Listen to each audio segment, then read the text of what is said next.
Okay, so we know that Server 2 has two types of delegation, constrained delegation to Workstation 2 and to DC2. The delegation permitted on Workstation 2 is the CIFS service, and the delegation permitted on DC2 is the event log service. So let's cover the CIFS service on Workstation 2 first. I've already got a beacon on Server 2. bfarmer is a local admin on Server 1. jking is logged into Server 1, who is a local admin on Server 2. So we can just impersonate that user and hop across. Now, because it's the computer account configured for constrained delegation, we need the TGT of the computer account. You can have users that are configured for constrained delegation as well, in which case you would need the TGT for the user. Well, let's run Rubius first.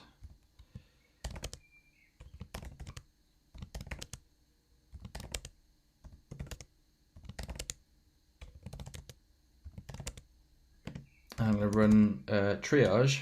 So triage will list all of the tickets currently on the machine.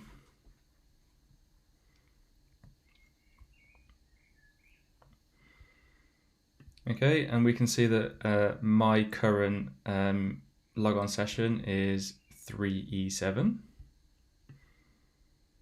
So these are all of the tickets that were generated by me when I moved laterally to the machine and spawns the system service.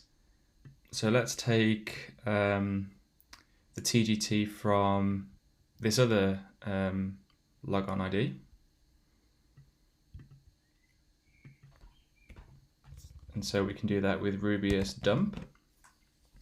By default, dump will dump all of these tickets, and because we don't want that, we can narrow it down with a LUID and a service.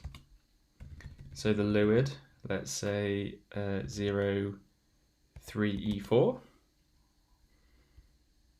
and then the service is just KRB TGT. Oh, I should have said no wrap.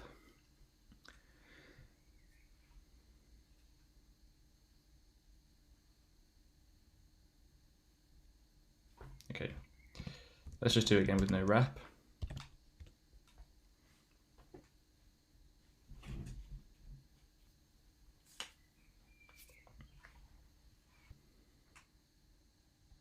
Okay, let's copy this and then go back to the low privileged or the low privileged bfarmer session over here, and let's use Rubius to perform the S4U.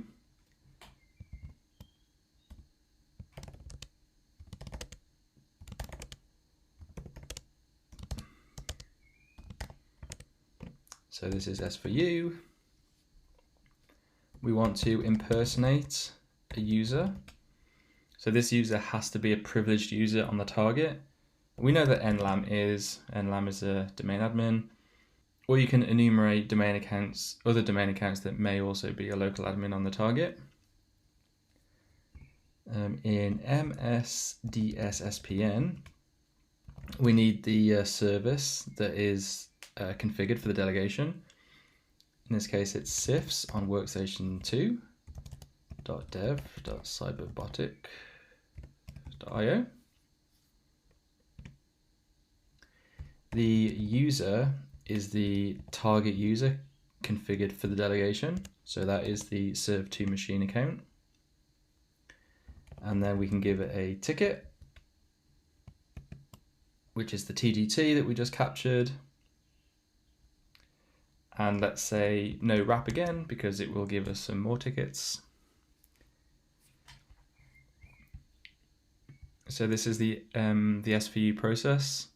We build an SVU to self-request first,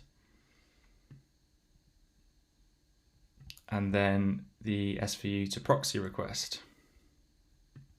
So this is the ticket that we actually want. And let's use PowerShell again to write this to a file. So I'm calling it workstation 2 CIFS.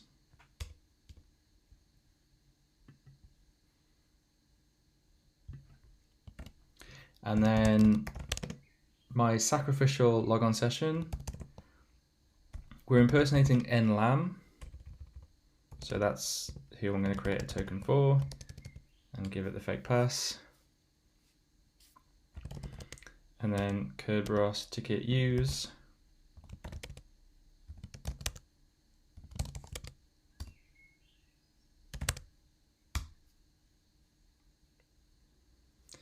And then when we try and access this, we need to use the fully qualified domain name. So that's workstation2.dev.cyberbotic.io and C drive.